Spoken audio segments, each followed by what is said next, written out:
tassa bhagavato arahato samma sambuddhassa.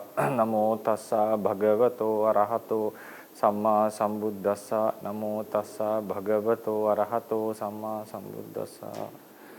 Good morning, everyone. Today we are going to continue our lectures on Chittaja Rūpas that are involved in while sleeping. Last week we discussed what is sleep according to Theravada tradition, and we defined various states of mind while a certain being is alive. Unless the person is in the Asanya Satta or has attained the Nirodha Samapatti, always the mind is present. But mind may, according to the teachings, mind may go into various states, especially three states. That is while we are asleep, at sleep, and then we are unconscious, and then while we are awake. So while we are awake, we have a certain control over our mind. So we are responsible for what we are doing. So we may do or we may not do our certain actions, activities, and we in Pali we call this as the vasa. Vasa means he is able to restrain if he wants. But sometimes there can be certain strong urges that the person may not be able to restrain himself, but still that is due to strong defilements or maybe due to strong wholesome qualities that one has developed. And then while we are asleep, unconscious, there's not much information given about that state. Only the play we find that while Viti Chittas are happening during an unconscious state, normally the mind, Javana Chittas would reduce to less than 7, number less than 7. Then while sleeping, we have various things going in our life, and we know it through our experience that when we are sleeping, there are certain stages, and biologically even we have 4 stages in during our sleep. Now we also defined while we are asleep, while we are asleep, the mind is mostly in the Bhavanga stream, and sometimes it comes back to the Viti Chittas, and certain mind objects are taken, and sometimes we also experience, we do perform physical and verbal activities while we are at sleep. Then the question comes is, how do we define? Because even while we are awake, we perform physical activities, and during sleep, while dreaming, sometimes we make physical activities like shouting or moving our limbs. Sometimes we change our posture and so forth. But still, all the activities done in this stage are considered activities, actions done during sleep. So what is the exact definition of sleep in Theravada? We talked about this last time. When the mind has lost its capacity or power in going to various objects, because while we are awake, our mind is constantly involved in taking objects. Even during certain phases, our mind goes back into the Bhavanga according to the fundamentals. It has to go back to the Bhavanga before, in between two, before a new Viti has arisen, after Viti has vanished or Viti has stopped. So there's always buffer Bhavangas between Vitis, and this number may increase or decrease based on the situation or based on the living being. And this, even though the Bhavanga is arising in between Viti Chittas, those Bhavangas are constantly involved or constantly has a urge in order to go to various new objects. That urge is mainly attributed to Manasikara Chetasika in some sub-commentaries, because Manasikara is the mental factor that involves our mind in taking new objects. Then, but sometimes this urge will be subdued, or it becomes lesser in our day-to-day lives. At that time, we feel like the mind is retreating. Not retreating in the sense of being lazy and not willing to do something. Here the mind loses its capacity or the urge to go towards new objects. At that time, this affects the body. Mostly, it can also happen due to the fatigueness of the body, this or sickness. the mind may lose this urge. So somehow, when the mind is losing this urge, when the mind is losing this urge, what happens? The body comes into the state of sleeping. So then, as long as the body has that effect of this transformation, as long as the body is calm or inactive in the sense of it doesn't have a urge, or it's not very active, it's not very alive. So normally this starts from the dozing period, like the when we are feeling dizzy, like before the sleepiness, it's some kind of a drowsiness. We call it dozing. So since that time, since we wake up fresh, wake up or completely comes into awake state, this period is considered the phase of sleep. So the real attribute or characteristic or feature of sleeping is the weakness of the body. Weakness not in the sense of being sick or being numb. It's kind of a inactive or calm state of the body. So the mind is also affected by this. Sometimes the mind causes this fatigueness, or body can be the initial cause even. So somehow while we are in this stage, the being is considered to be asleep. So during this weak state, how the mind works, that's our topic here. Now the mind process.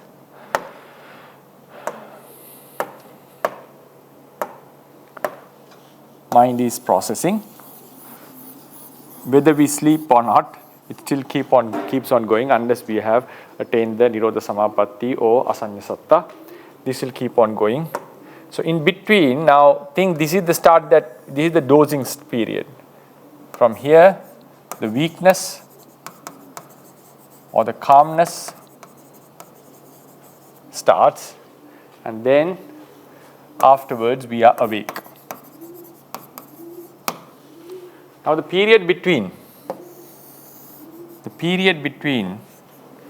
these 2 points is the sleeping stage. The main attribute is the calmness or the weakness of the body. Calmness or the weakness of the body. Now what happens is, now during this period we lose the control of our mind. That's the main point here. And according to the Buddha's Vinaya standards, a monk is not punishable, or monk is not committing an offense for whatever happens during this period. This is the sleeping stage. Nidda in Pali. We call this Nidda. There can be few types of consciousnesses arising here. Some consciousnesses may be mostly the Bhavanga Chitta arises.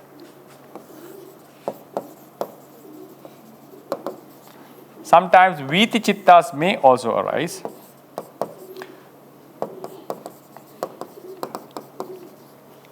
With these Viti Chittas, few functions. Now sometimes Panchadvarika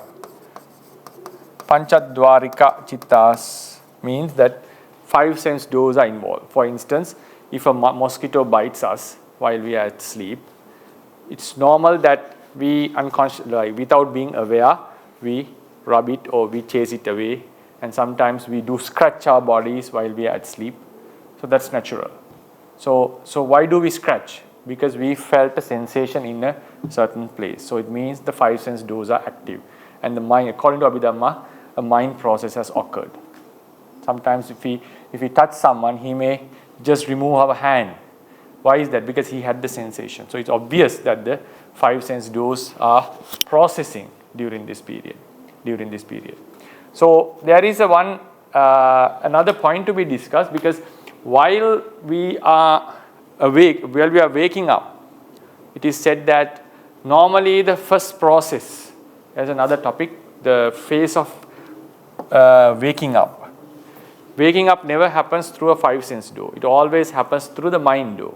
For example, if we shout at near someone who is sleeping. First a mind-over process takes the object, and then it emerges into the taking the object with mind-over is the awaking stage. Then it is retaken by a 5 sense door process. Then the being starts to get to know that he has heard some sound. So it is mentioned in the Vibhanga that no one wakes up with the 5 sense door.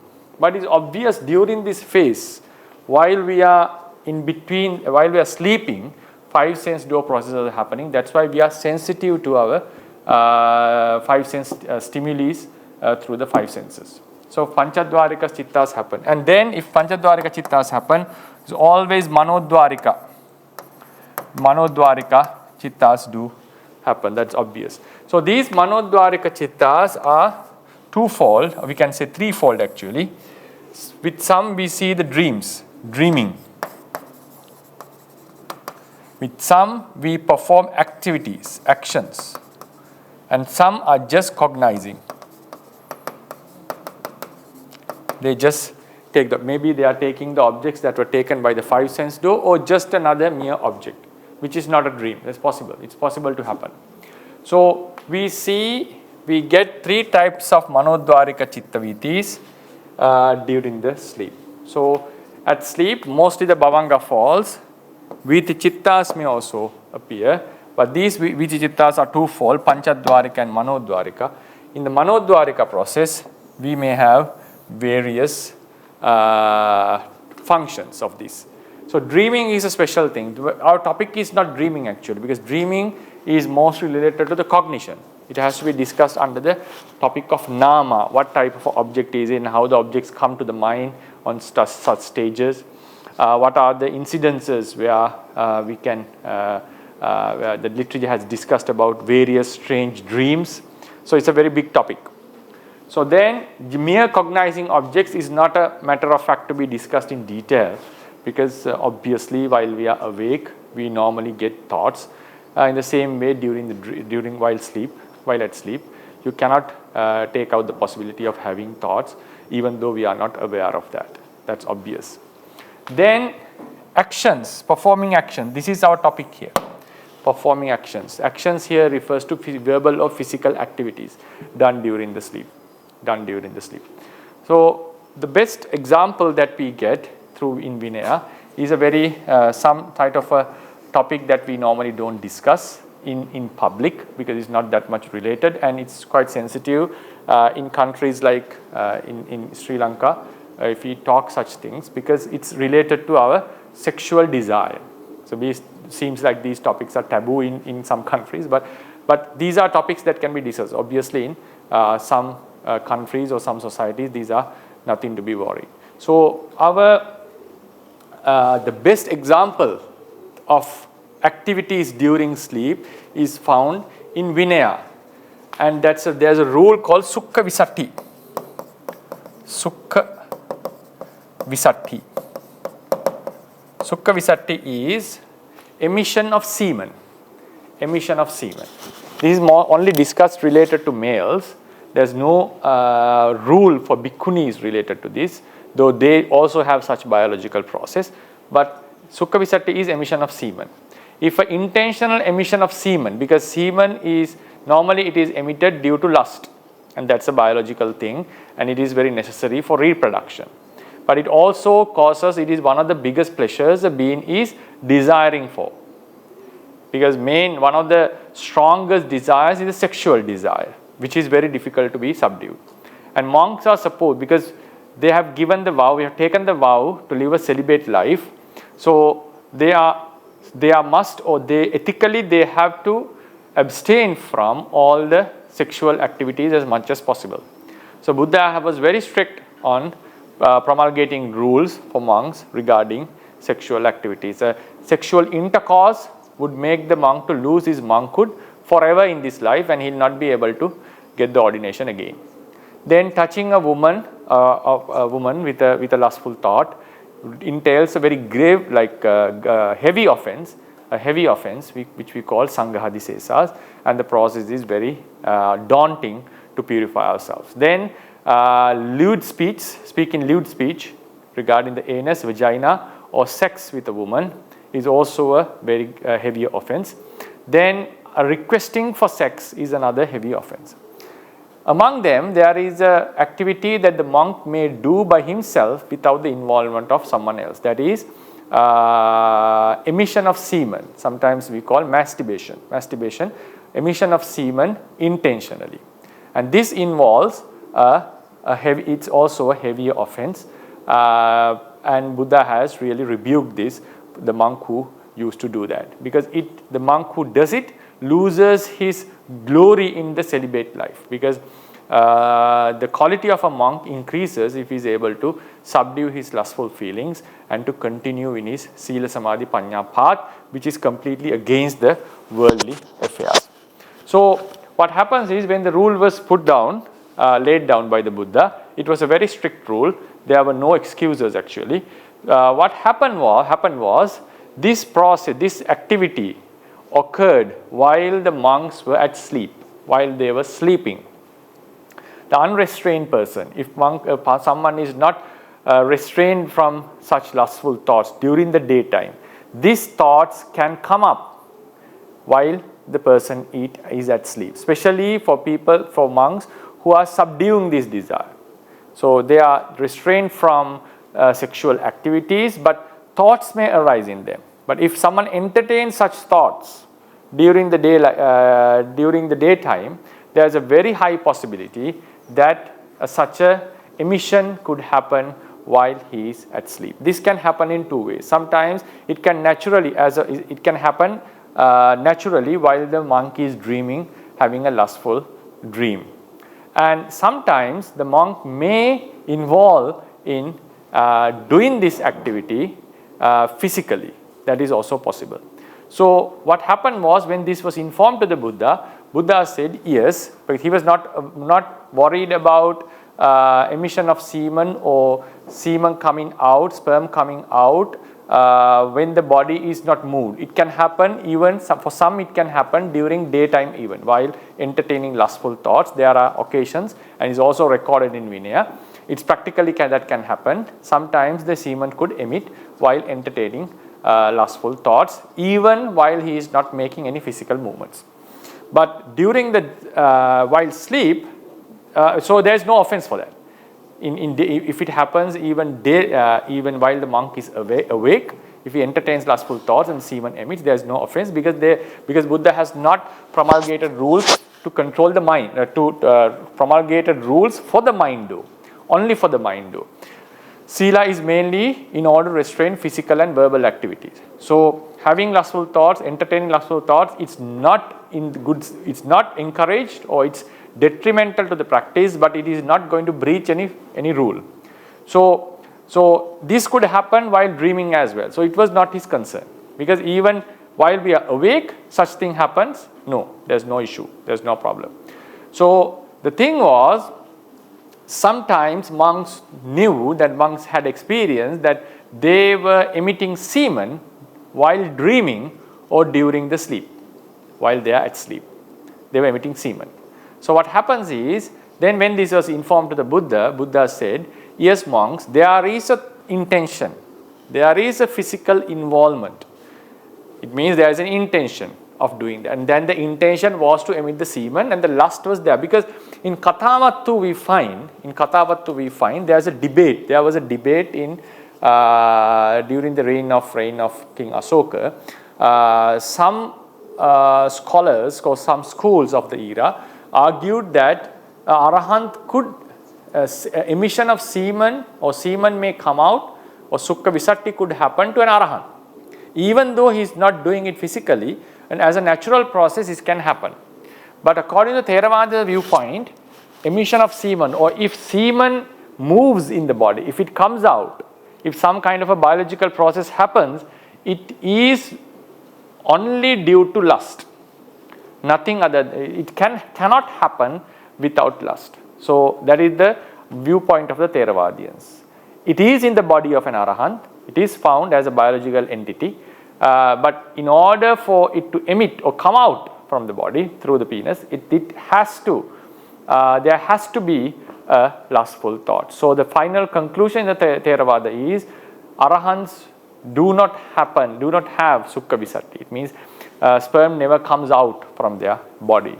So that was the conclusion. So it shows that the Theravada fundamental is, in order for it to come out, the lust has to be there. It's a must. So what happens is, during sleep, lustful thoughts are happening, and the monk does a physical activity, and the sperm comes out. Then when it was informed to the Buddha, he said, no, I'm using the word semen and sperm interchangeably. There can be some opinions on that.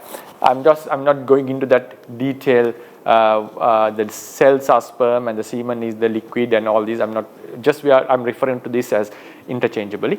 So Buddha said, though there is an activity, though there is a physical involvement and there is a lustful thought, still I don't consider it as an offense. So there was a second charter, sub-charter was added into the rule, or rule was re-promulgated, re-established,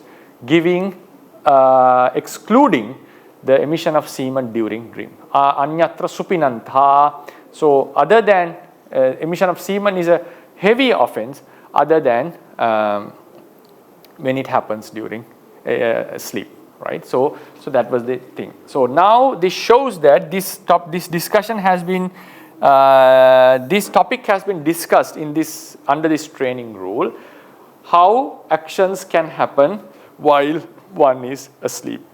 So all the commentators are, what the sub-commentators are saying is, during this period, the mind has to come into the chitta viti, has to come into the viti processes. If there is no viti process, one would be always focusing on the object of the bhavanga, and he will not be aware of that. Aware of that means there is no awakeness in that process. So in order to dream, the mind should emerge from the bhavanga stream and comes into the viti processes. Nothing to say about activities, actions. So sometimes people shout in dreams. Sometimes they walk in dreams. We call sleepwalking.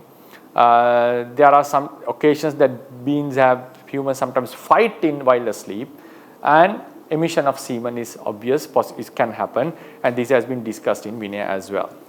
Now, what happens is, but still, in all these occasions,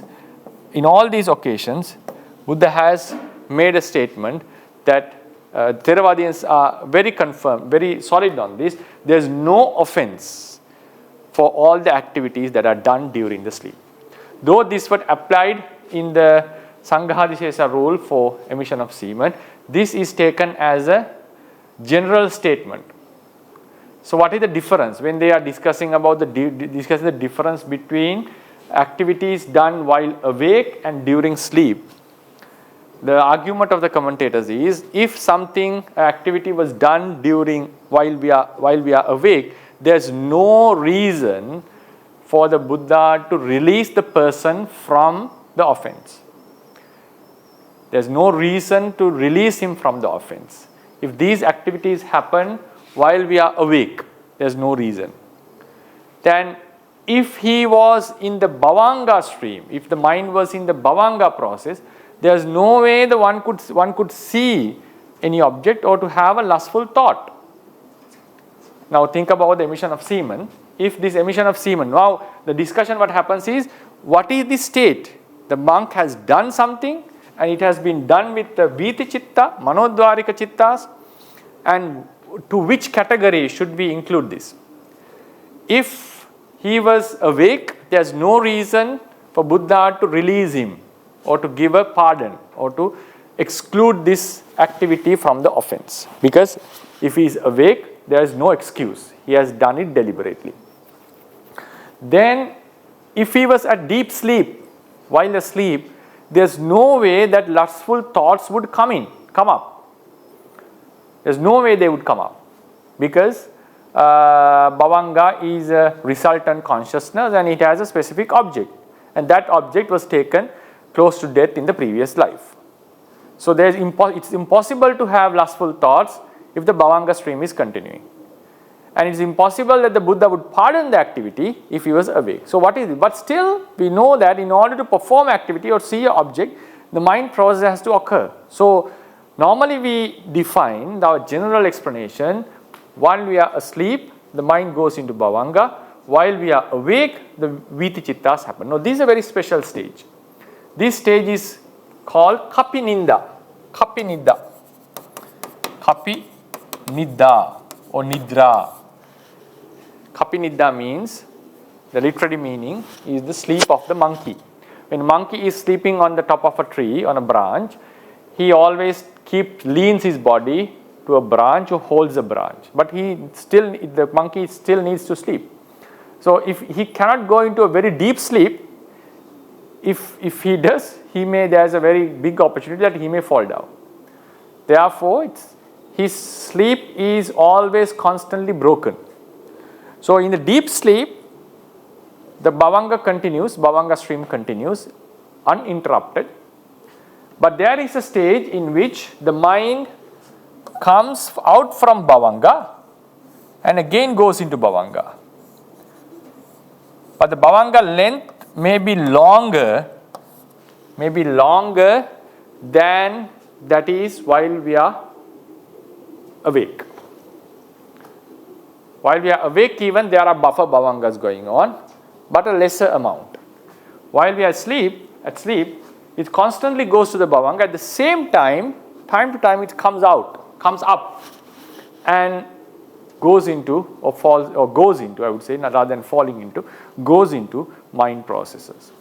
And with these mind processes, it is possible for the being to have new objects. Some of these mind processes are involved in taking unreal objects. That is the state of dreaming. In dream, we normally see we see unreal objects. Something weird dreams are there.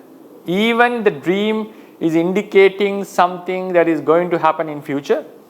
Still, it is seen as a sign or something strange. If a danger is going to happen, you may see an elephant comes to you and attack, or some kind of a tooth is removed, or a toothache, or some kind of various signs may see. And there are techniques, or there are certain opinions that you can interpret your dream, and there have been certain traditions in ancient India that our dreams are interpreted and the future was told. And that's why when Mahamaya, the Queen Maya, saw the dream of the white elephant, it was informed to the Brahmins, and they interpreted this dream. And they said the very glorious, meritorious, a blessed person has got conceived. You have got conceived with a blessed, meritorious living being who is going to be, one day he is going to be great in the world. So sometimes in dreams we may see unreal objects. With some mind processes, we may perform certain physical, verbal activities. And all the activities done during these processes are non-offenses. Buddha has not promulgated rules aiming this. So he has excluded that stage. So now what happens is, what is this stage? Now, while we are awake, mind processes occur. While we are dreaming or acting during sleep, still mind processes are happening. So this happens now. For example, if you draw a new chart, imagine this is a mind process, bhavanga mind process. In terms of Abhidhamma explanation, this seems we don't see any difference here. Now this is while we are awake, for instance. This is during the sleep, and this is while awake. The number of javanas are all the same. They are either kusala or akusala. Always in between there is a bhavanga, right? So the process are same. So we do act, we see objects or no objects and act with these mind processes. Even here we see objects. See means I here means no, okay? No objects. and then sometimes we do act. We do act. Now what is the difference? What is the difference? Because in terms of viti, in terms of chittas, both the activities and the seeing has happened, or knowing cognition has happened through viti chittas. It's impossible to have such kind of activity, mental, physical, verbal, while bhavanga is occurring. So what is the difference? Buddha has, if a fault was done during this stage, yes, that's an offense. There are exceptional cases that Buddha has excluded certain faults, like offenses. But if something was like think about emission of semen, if it was done deliberately, actively, then it's an offense. But here he has excluded it. But in terms of Abhidhamma, if you analyze in terms of Abhidhamma, consciousness processes, they are identical, they are same, they are the same. The number of jhavanas, the processes are the same. The difference here is we have to take we have to see the bigger picture. Here, the body is in an inactive state or a calm state. We call nirussaha, santa. It's calm, it's inactive. Its urge to work has subdued. And the bhavanga chittas, they go to new objects, but the urge is lesser than here. What we have to consider is the entire mind stream is in a different stage. That's the point here. The entire mind stream is in a different stage. And what happens is, according to the commentators and sub-commentators, there's no control over here. No control. Control in the sense of regulating our own activities. In the ultimate sense, there is no controller. That's why it's a non-self process. But the mind process has some kind of a responsibility to take our own actions. That's obviously there. If it is not there, then everything is determined or pre-programmed and you cannot achieve anything. There has to be some control. And there is actually control. It will be very daunting to explain in terms of Abhidhamma, momentary Abhidhamma that we are discussing at the moment these days. It will be very daunting, very difficult. How to explain control over these chittas that are happening one after another momentarily. They seems to be not matching at all, like the quantum physics and the general relativity. They cannot be matched by any means at the moment. That's why they are finding out all these string theories and all suggestions are there. In the same way, momentary doctrine, rising and falling, constantly rising and falling, rapidly rising and falling, due to and realities arising due to causes. With this doctrine, it's very difficult to explain how one could have control over yourself or oneself. One doesn't have the ultimate control. That's why we cannot stop our aging. We cannot stop the arising of consciousness unless the conditions were put on. Therefore, there's no ultimate control. But we have a control that we have the control in our mind whether to decide to do or not to do. Obviously, that has to be there. Otherwise, this entire doctrine would collapse, according to my idea. So, how to explain that? That we have to take different routes and show how this can be explained. We'll take it into the Nama chapter actually. So, what the commentators are saying, that he doesn't have control over here. Avisaya.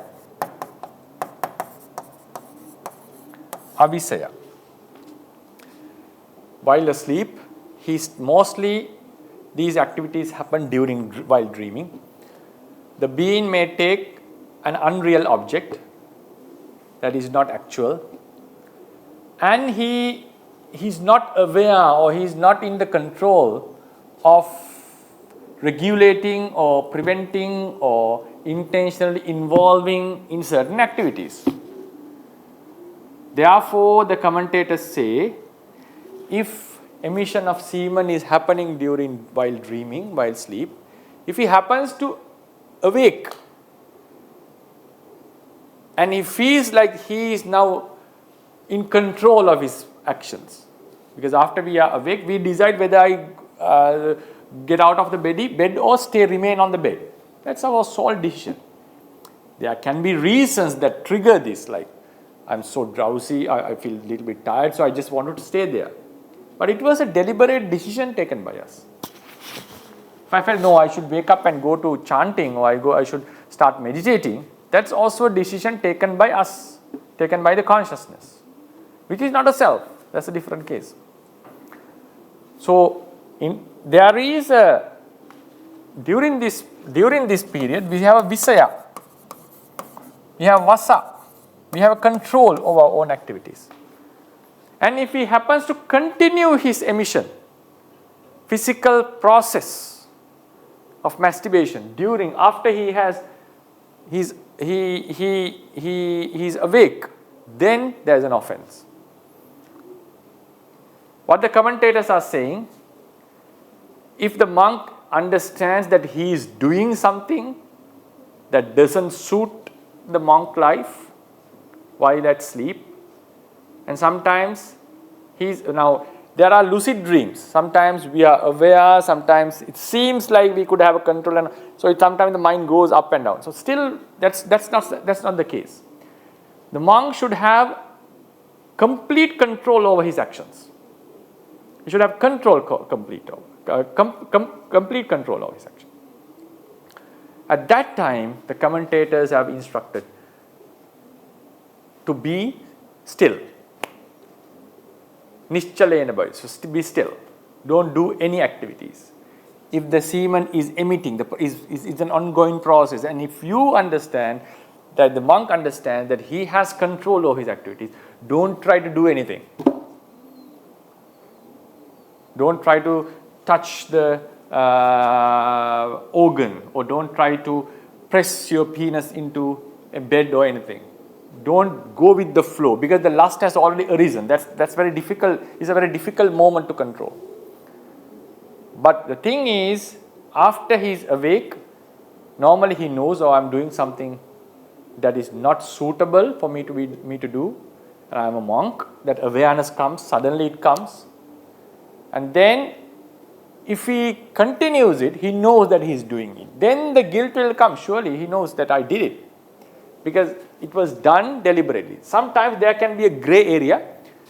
As monks, we know how to define it with our personal experiences, right? Also when someone comes explaining their doubts, whether during this process, whether I committed it while awake or while at sleep, it's not that much difficult to be discussed. When the other monk reveals what happens over there, it can be decided. That's not very difficult at the moment. It may be something difficult to be explained, but over the discussions it can be done quite simply. Now, what happens is, the definition of the explanation of Theravada is, you have your own control while we are awake. Here we don't have the control. So it's out of control. Why it is out of control? The body is weak. The body is calm at the moment, and it has affected the entire mind. So the living being is in a different stage. The mind is in a different stage. But still activities are done. Now this stage is different from the awakened stage. Now we talked, while we are awake, sometimes we do things in a haste state. Or sometimes we do things due to our habits. Sometimes the vasana may influence our activities. Sometimes we may feel like we are multitasking. We talked about all these possibilities. And there's a very special occasion, the mind goes into a very higher spiritual stage and the person is able to perform psychic activities, some miracles, which is beyond the scope of ordinary humans. Now, at this moment, what we are talking, the mind has come to a different stage in which the being loses its control over his activities. But still, physical and verbal activities are done. Emission of semen, sometimes shouting, sometimes one may hit the wall, thinking that it's an enemy, even sleepwalking to a very extreme level. So all these could happen while the mind is in a different stage. While the mind is in a different stage. Then we come to the topic. What kind of Rūpa is involved? Yes, obviously it's done with Chittaja Rūpas. Chittaja Rūpas are involved there. Obviously involved there. But those Chittaja Rūpas were produced by minds in a different state. In the previous topic we talked, those Chittaja Rūpas were produced by a consciousness that which is in a very higher state with a strong concentration. Voluntary activities, instinctive activities, activities driven by vasana or habits, they were done by ordinary consciousnesses. Psychic powers, psychic activities were performed by an extraordinary consciousness. At the same time, activities can be done while we are at a different stage while we are at sleep. Next week we are going to talk how such activities could happen during a non-human position. It's a very interesting topic. What is a non-human position and how the mind acts during this process. So this is the point. Now activities, though it seems the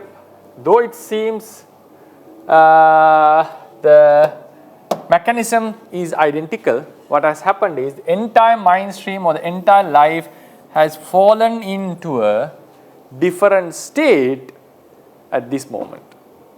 So Buddha has treated, the Theravada tradition has treated it differently. That's why offenses were excluded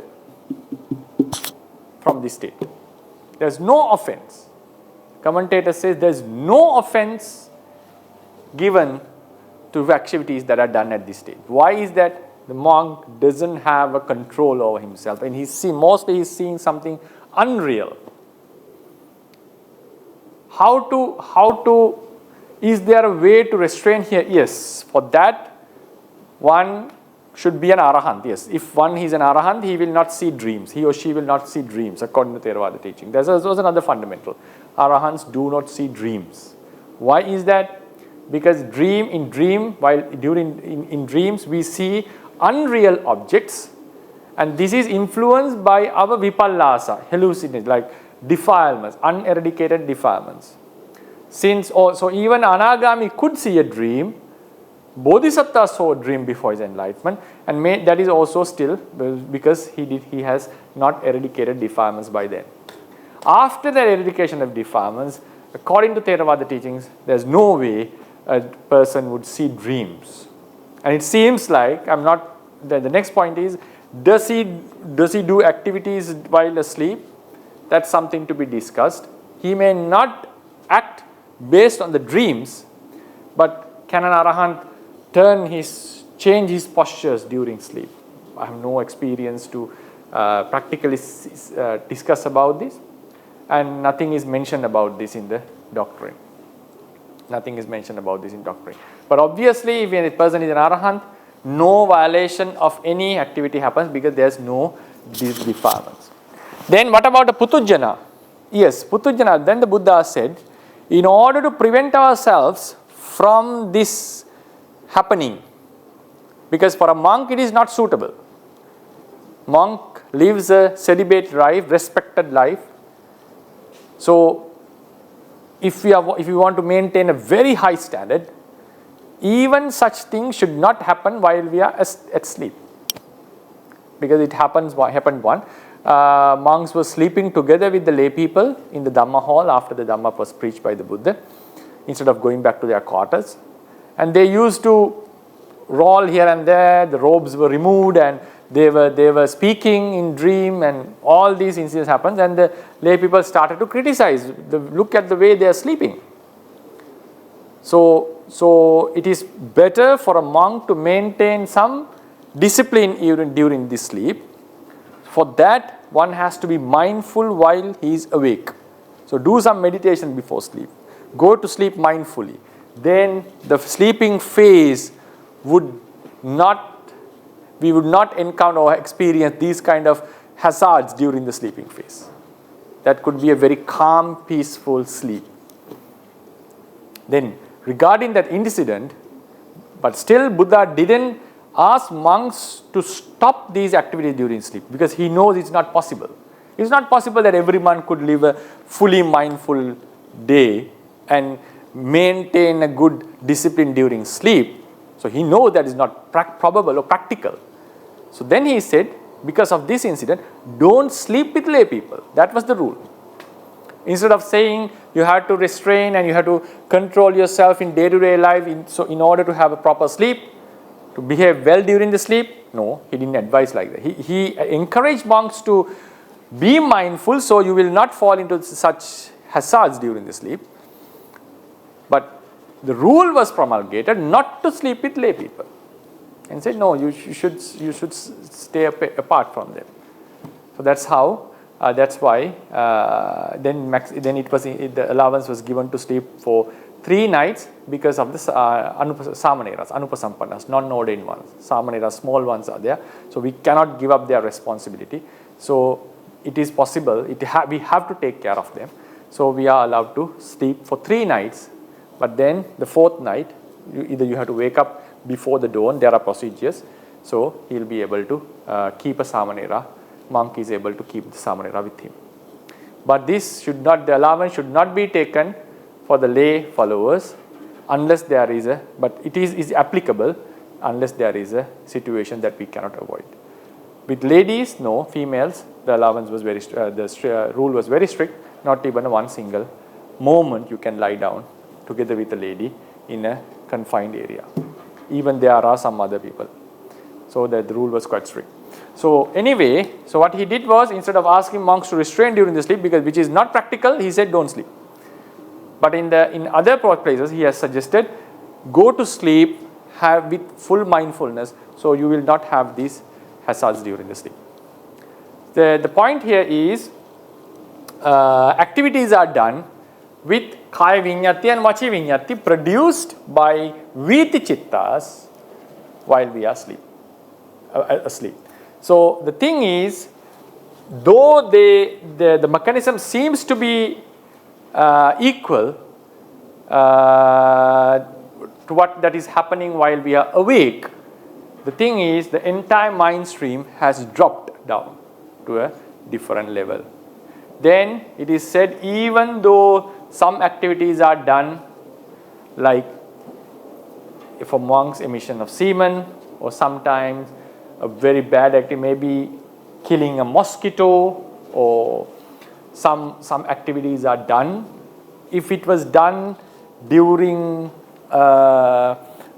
if in dreams, maybe he was hitting someone, some kind of activities were done during the sleep, such activities, such actions will not bring rebirth in the woeful realm or a blissful realm. Some may pay respect to the Buddha Dhamma Sangha during sleep.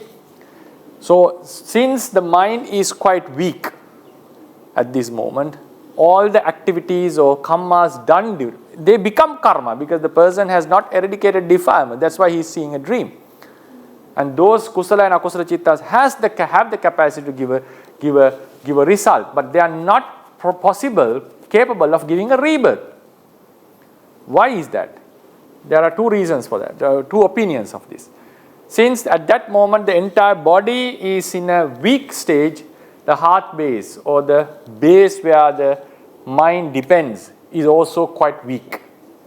So having supported by a weak base, the mind is not strong enough, the karma is not strong enough to give a rebirth.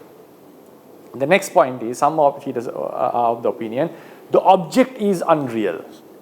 So taking an unreal object, or it's a very weird object. Sometimes we do have objects which are unreal while we are meditating in the kasina and all, kasina nimittas and all. But this is a completely different object brought forward due to the influence of defilements.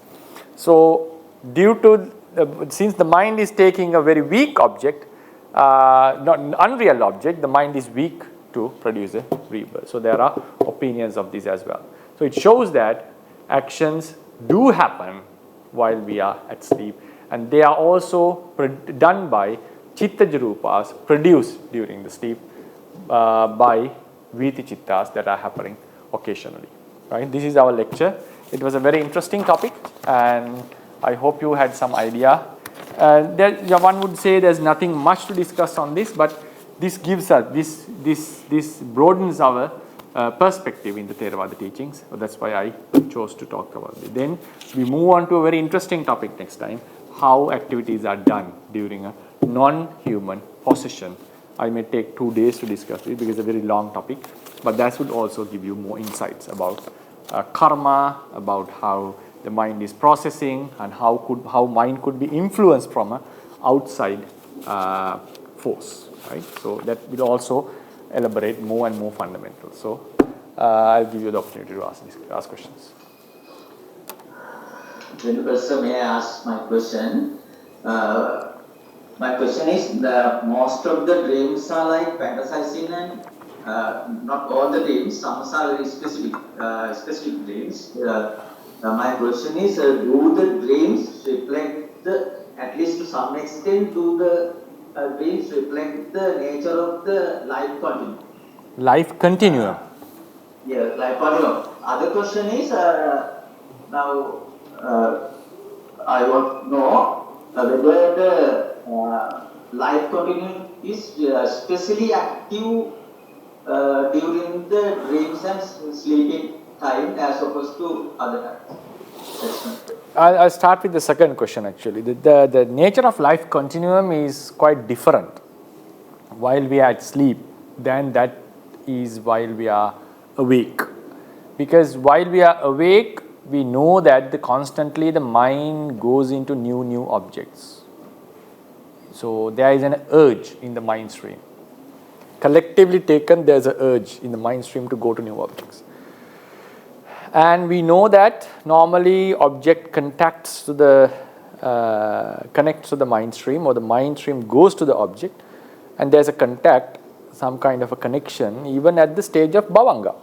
That's why at the striking or the vibration happens 2 mind moments, at least 2 mind moments before the VT starts.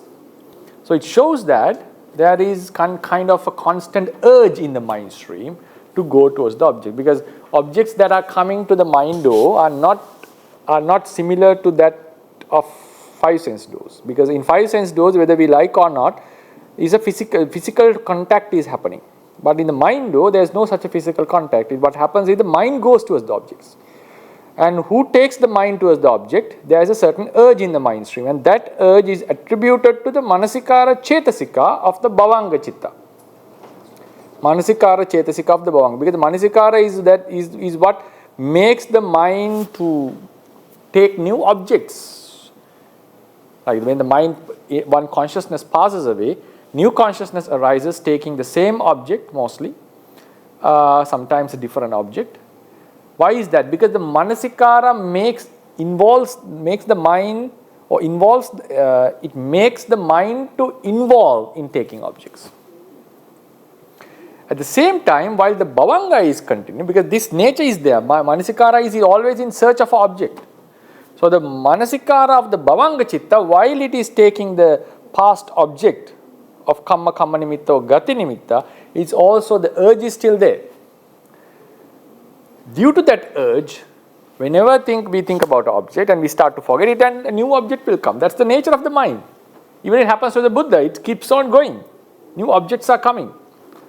And if you are very mindful, we will be able to confine our objects range to a proper range of objects. So we will not be fantasizing or thinking unnecessary objects about any object can be taken from the wholesome or unwholesome mind.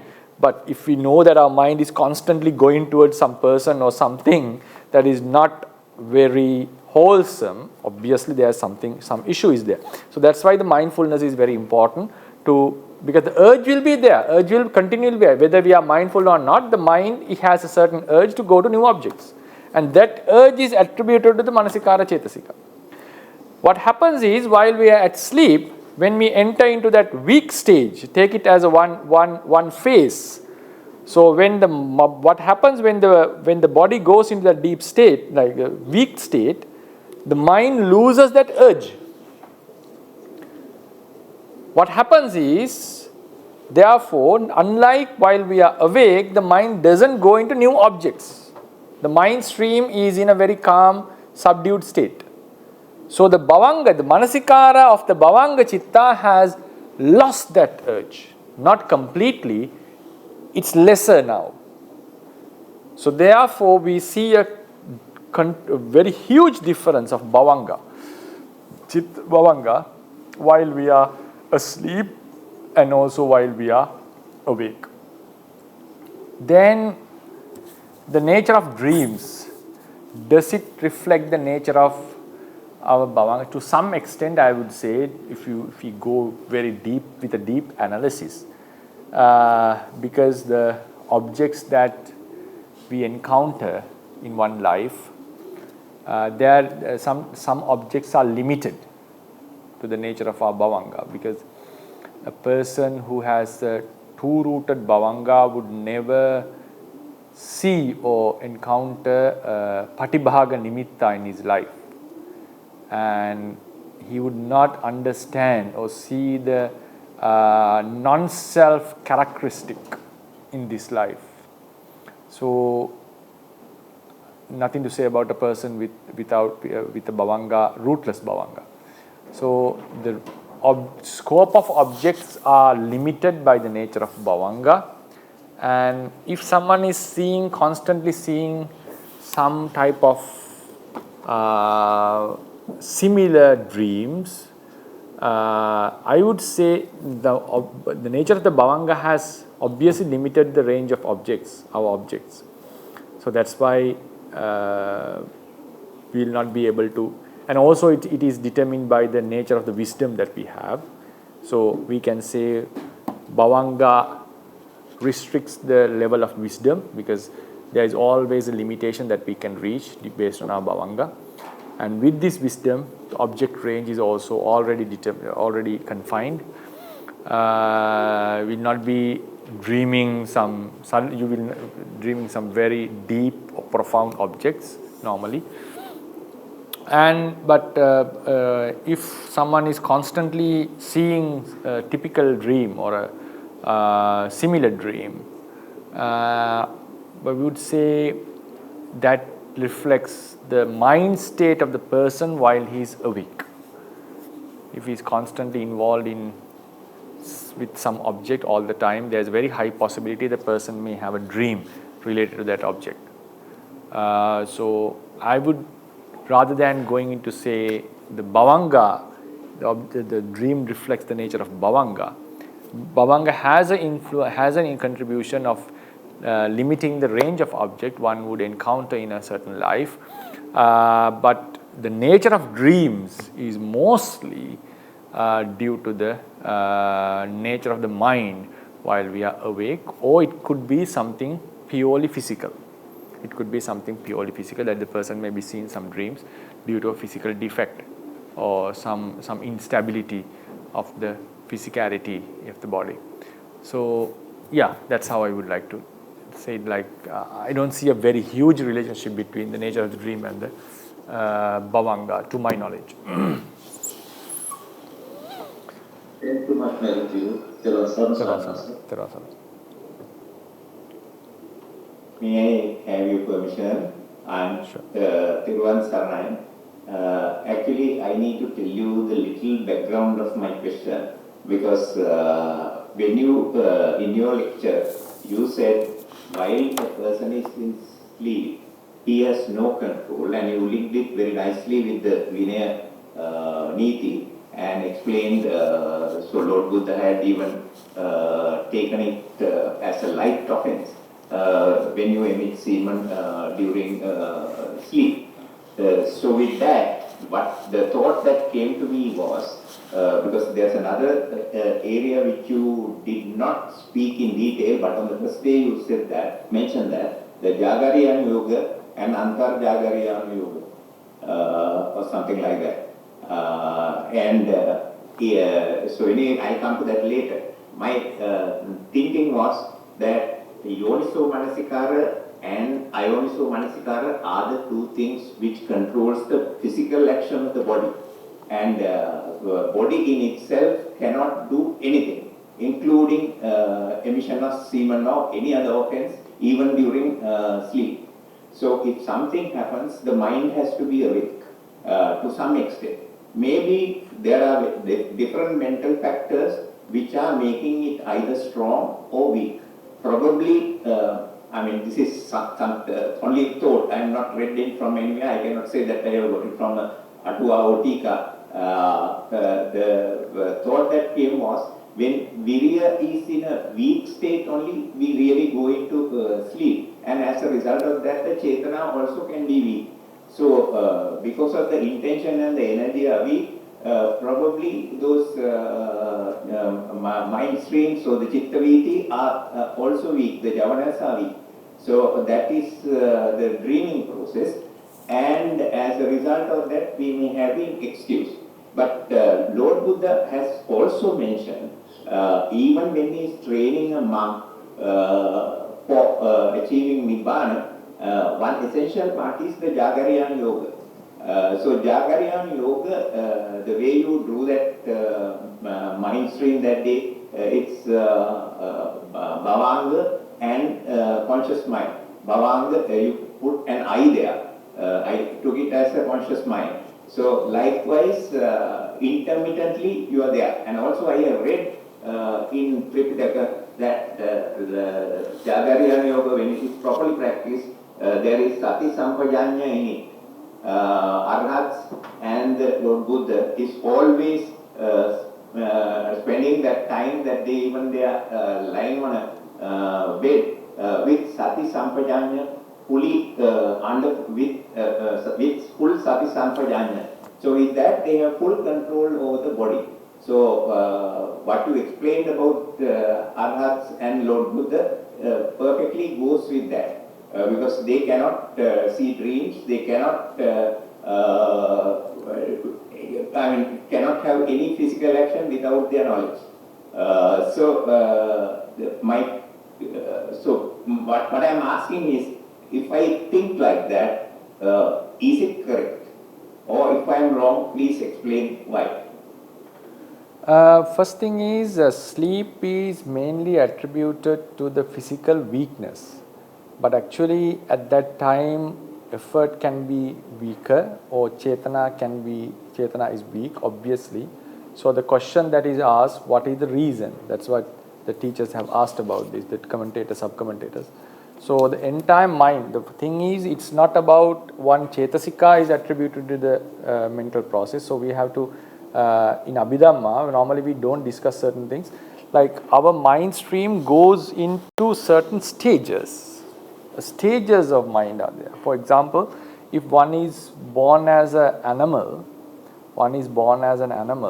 the entire mind process, after the certain bhavanga has arisen, the entire mind process is in a different level. Even though he kills its mother, even the animal kills its mother, they are not committing anantariya karma, because the entire mind process is weak.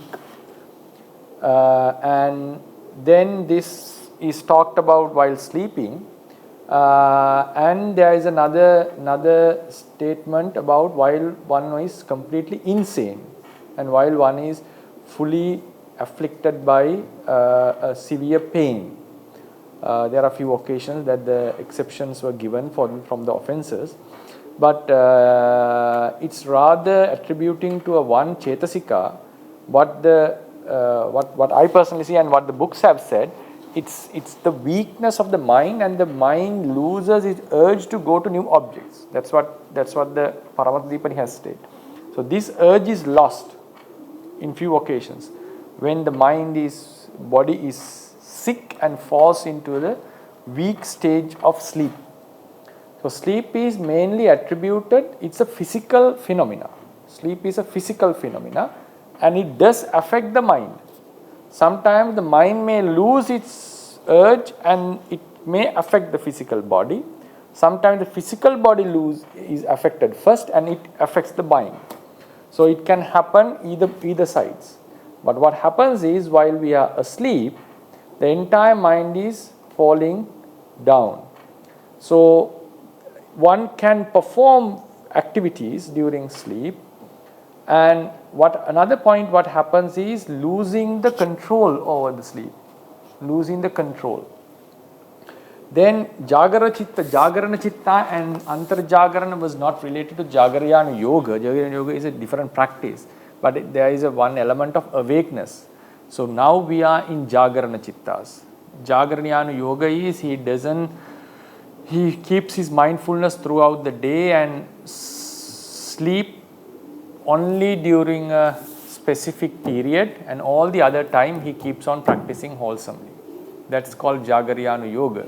So what happens is, if person constantly keep mindfulness till the sleep, he falls into the sleep mindfully, he wakes up mindfully. During this phase, he doesn't have the mindfulness because he is falling into the bhavanga process, and very unlikely that he may perform any physical or verbal activity. And if the person is an arahant, surely he may not see dreams. But nothing is mentioned whether they move here and there during sleep. That is, nothing is mentioned about it. It seems like they may not, but I am not in a strong statement to say that, because losing the because it can happen. Mindfulness, one may see a dream mindfully, it's possible, because it says that kusala chittas can happen during a dream while paying respect to a chetya and so forth, and the bodhisattva seeing his future attainment, the glory that he is going to get. These are all wholesome dreams. Then so it shows that while one may pay respect to the chetya, or some physical movements may happen with wholesome consciousness. So the mindfulness can be while we are dreaming, and it's clearly mentioned that the kusala chittas could dream objects, but still it's influenced by, the object is brought to the mind by influenced by vipallasa, because kusala, when someone is having kusala, obviously vipallasa are intact. So therefore one can say, if you maintain good mindfulness, your sleep can be in a good state. And it is said, if someone sleeps mindfully, he went into the sleep mindfully. We normally say that we went into the sleep mindfully. So what we are talking here is, rather than attributing it to a one chetasika or to a one mental factor, it's a mind body process going on. Mutually they are affecting. When the body has worked for a long period, it loses its energy, it loses its capacity, it comes to a threshold that it cannot withstand anymore, so it needs some rest. So it becomes weaker, and then that also affects the mind. So even while the Buddha is going into sleep, his mind stream loses the urge of going into various objects. So naturally it goes into the bhavanga stream and he wakes up. Therefore, that's how I would like to interpret this. The entire mind drops. We have to consider it as something that happens to the entire body and the entire mind, because even it happens to the Buddha. He goes into so at that level of sleep, his mind is not active, and his bhavanga doesn't, even while he's awake, he cannot stop thinking. It's not possible, because objects will keep on coming. So he will always be thinking about something, when he makes sure that whatever his thinking patterns are properly regulated by mindfulness and wisdom, because of his full training. But during the sleep, he also loses this urge. So it's mainly, if we want to attribute it into sleep with ultimate realities, I would rather go for the weakness of the manasikara chetasika in the bhavanga chitta. And because the attribute of sleep is not about how much effort we put, it's about lacking objects. It doesn't go into it, the urge to go into objects are not there. But during sleep, the urge comes back to some level, not fully, to some level, and because the object is completely unreal, the mind is weak, the body is weak, so it is in a very low status, and the person has no control over it. Even it is a wholesome called chitta.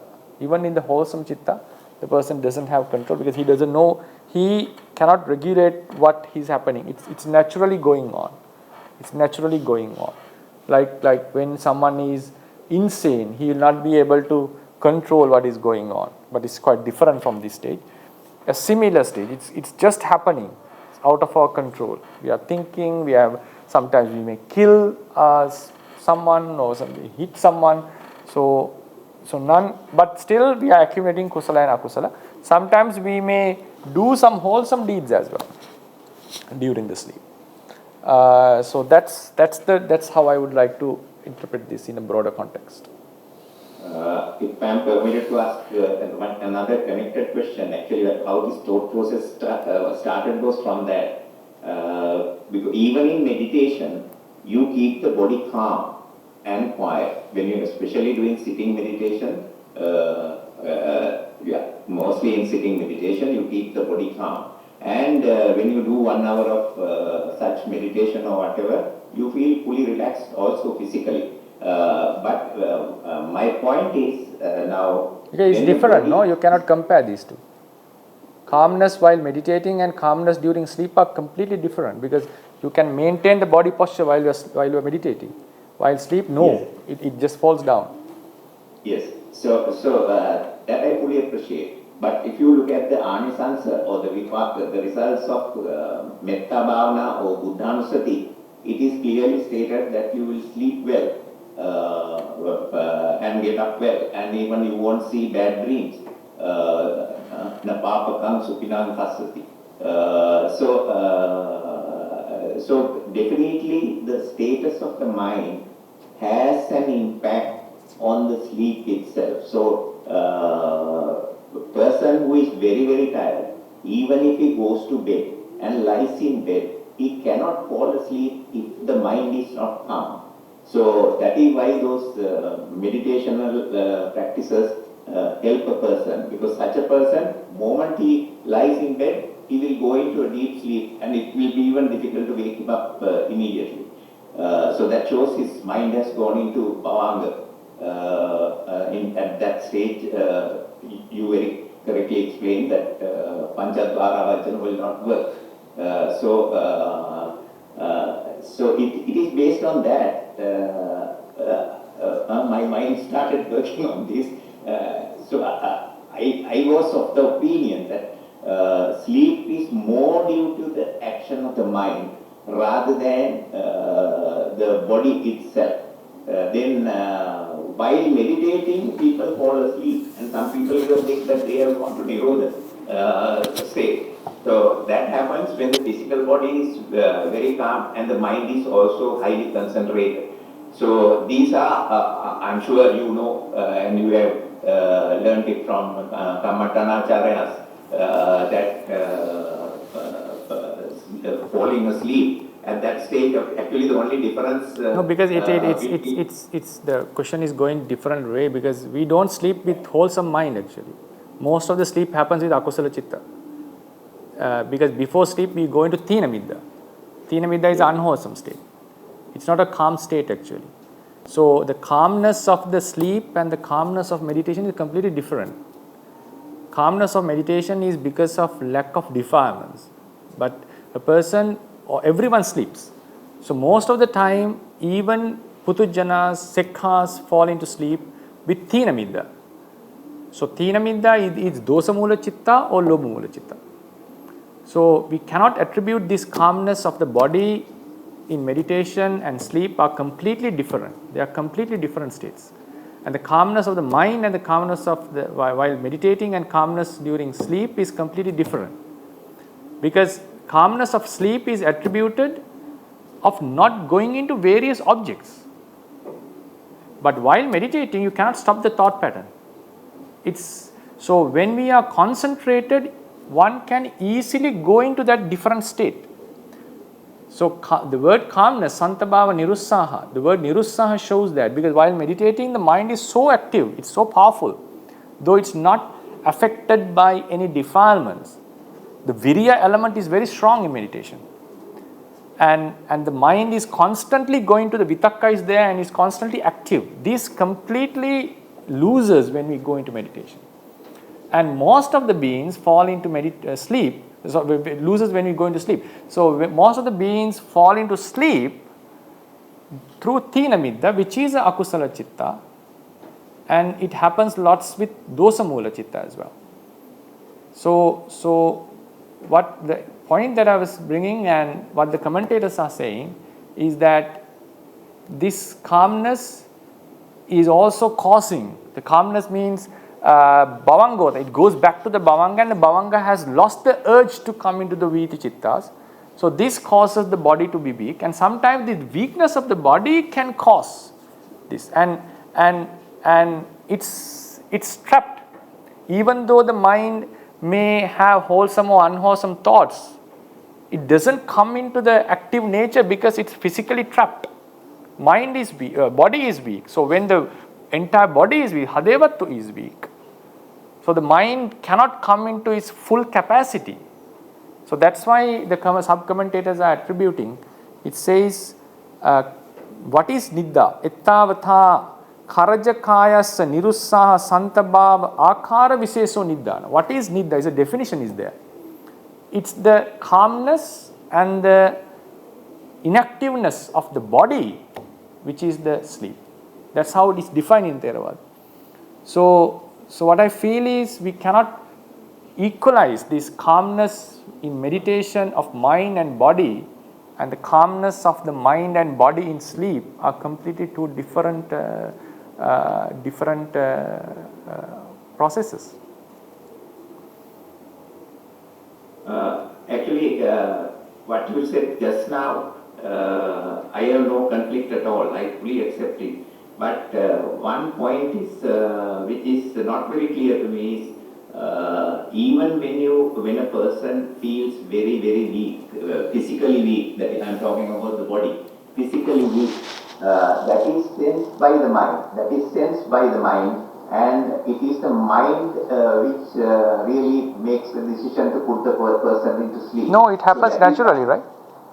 Yeah, correct. But even when a tired person goes to the bed, if his mind is in a aroused state due to anger or due to some personal problem or whatever, he will not be able to sleep, because he will be just turning this way, that way, and spending the night away. And he will be very tired the following day. So that means he has not got the physical rest. Obviously, sleep is mind not coming to new objects, but that is mainly governed by the body, because mind cannot just come into the awakeness. So as long as the body is in that, so body causes the mind into this stage, and sometimes when the mind has been very active, it affects the body, and so this is an interchangeable thing. So body becomes weak and it affects the mind, and sometimes the mind goes into like lethargic and all. Obviously, when the body is quite active, it can also affect the mind. But if we want to define the sleep, why we cannot just come out of it, is because of the body is fatigued, and it is in a certain stage, like a weak stage. That's why we are unable, when it's very difficult if someone wakes us up, what we are feeling is the body is not active to come back quickly. So that's why the sub-commentators have talked about this. So obviously mind is calm, there's no doubt about it. That calmness of mind is not because of any virya or chetana. It's because the manasikara chetasika of the bhavanga chitta is not active anymore. So it doesn't go into the various objects and keeps on happening in the bhavanga sri. So, and then that, as long as this is happening, the main contributor comes from the physical body. At the same time, when the mind is keep on going into the bhavanga chitta, this act will remain. Thank you very much. I mean, it's a very important point you taught me just now. The Manasikara is weak in the Bhavanga Chitta. That is something new I learned from you. Thank you very much. Always, I really like these discussions where we can question you and get the clarifications about some of the thoughts we are getting. So, much merits to you. Yeah. So, I think the time is up. Yeah. Okay. So, we'll conclude our lecture. So, next week we are going to talk about how the mind processes work during the non-human position. So, thank you for listening. I hope you got some better perspective on these insights. May this merit helps us to attain our spiritual goals and for the sustaining of the Buddha Sasana. Buddha Sasanang Chirantittatu, Buddha Sasanang Chirantittatu, Buddha Sasanang Chirantittatu, sadhu, sadhu, sadhu.